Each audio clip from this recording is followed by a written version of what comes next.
Some police weren't trying to stop the game. They were playing it. That's the part people still struggle to understand about the crack era. Everybody talks about the dealers. Everybody talks about the addicts. Everybody talks about the violence in the streets. But not enough people talk about the people wearing badges, who saw the money flowing through the neighborhoods and decided they wanted a piece of it too. Because during that era, the lines between cops and criminals started getting blurry. And if you survived those years, you know exactly what I'm talking about. See, people think corruption was rare. No. In some cities during the crack epidemic, corruption became part of the ecosystem. The drug trade exploded so fast in the 1980s that entire neighborhoods changed almost overnight. Millions of dollars flooded into communities that had never seen that kind of money before. Young guys in their 20s were driving luxury cars, wearing heavy gold chains, stuffing cash into shoeboxes and garbage bags, and some police officers were watching all of it happen every single day, watching dudes they considered street trash, suddenly making more money in a week than they made all year. That jealousy started eating at some of them. And eventually, jealousy turned into participation. I remember hearing stories about cops robbing drug dealers instead of arresting them. They'd hit stash spots, take the drugs, take the jewelry, take the cash, and never log it into evidence. The drugs would disappear back into the streets. The jewelry would end up around somebody else's neck. And the money, that money got split up quietly. That's why during those years, you never knew if a raid was really a raid or just another robbery with badges involved. And the dangerous part was, they already knew the system. They knew how to make paperwork disappear, knew how to manipulate reports, knew how to threaten witnesses, knew how to bend the courts. Some cops had more pull than others. Those were the ones everybody feared because they had relationships in the DA's office, relationships with judges, relationships in central lockup.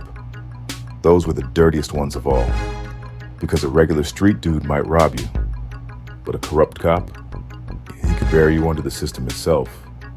He could make your case disappear, or make you disappear with it. And back then, people knew better than to talk. Fear controlled everything. See, a lot of people don't realize during the crack era, police corruption scandals were happening all across America. In places like Los Angeles, New York, Miami, New Orleans, Detroit. There were officers getting exposed for stealing drug money, or working with traffickers, protecting operations, even reselling narcotics back into the streets. Look at stories connected to the era of Freeway Rick Ross. People still debate how deep government corruption really went during that period, but one thing nobody debates is this. The crack epidemic created so much money that everybody wanted in. Street gangs wanted in, politicians wanted in, middlemen wanted in. And yes, some police wanted in too. I remember how they used to stalk dealers coming from suppliers.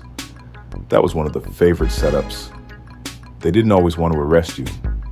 Sometimes they wanted to extort you, catch you riding dirty after a pickup, pull you over, search the car, flash the drugs in your face. Then comes the real conversation. How much you got for us? Because they knew if they booked you, they'd only get overtime. But if they scared you properly, now they could get cash immediately.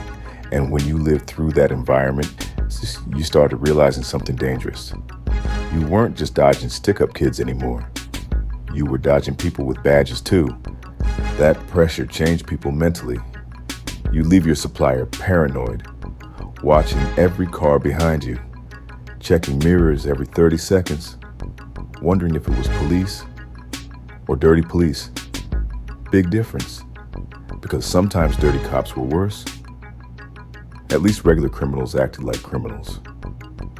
Corrupt cops smiled in your face first. And what made things even uglier was the hatred. Some officers genuinely hated the dealers they targeted. Not because of morality, because of envy. They saw the cars, the women, the jewelry, the reputation. They saw teenagers and young men living lifestyles they couldn't afford with their own salaries. And that resentment became violent.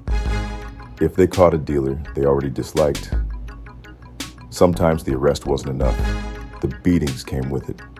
Broken ribs, stompings, pistol whippings, heads slammed against police cars, all fueled by anger. Anger that these street dudes had access to money and power outside the system. And some of them felt like, if you're getting rich in my city, and I'm the law, why am I not eating too? That was the mentality. And people who weren't outside during that era may think this sounds exaggerated, but the streets remember. The crack epidemic wasn't just drugs, it was survival. Greed, corruption, addiction, power. It exposed everybody. Dealers, users, politicians, police departments. Everybody got tested by money. And a lot of people failed that test. That's why when I speak about this era, I don't romanticize it, because I saw what it did to people. I saw men die over ego, saw families destroyed by addiction, saw neighborhoods collapse under fear, and I also saw how deep corruption could really go when millions of dollars hit the streets. That's why these stories matter, because history gets cleaned up over time. People simplify it. Hollywood dramatizes it. Documentaries shorten it into sound bites. But the people who actually survived it carry details nobody else can explain. That's what I bring to these conversations. Not theories, not secondhand stories. Lived experience. The tension, the paranoia, the betrayals, the truth about how the streets really operated during the crack era. And if you've been following these stories, then you already know there's a lot more the world still doesn't understand about those years. That's exactly why I wrote Everybody Wants Some. Because this isn't just another street story. It's a first-hand look into one of the most dangerous and complicated eras in American history from somebody who actually survived it. And trust me, surviving it was the rarest part of all.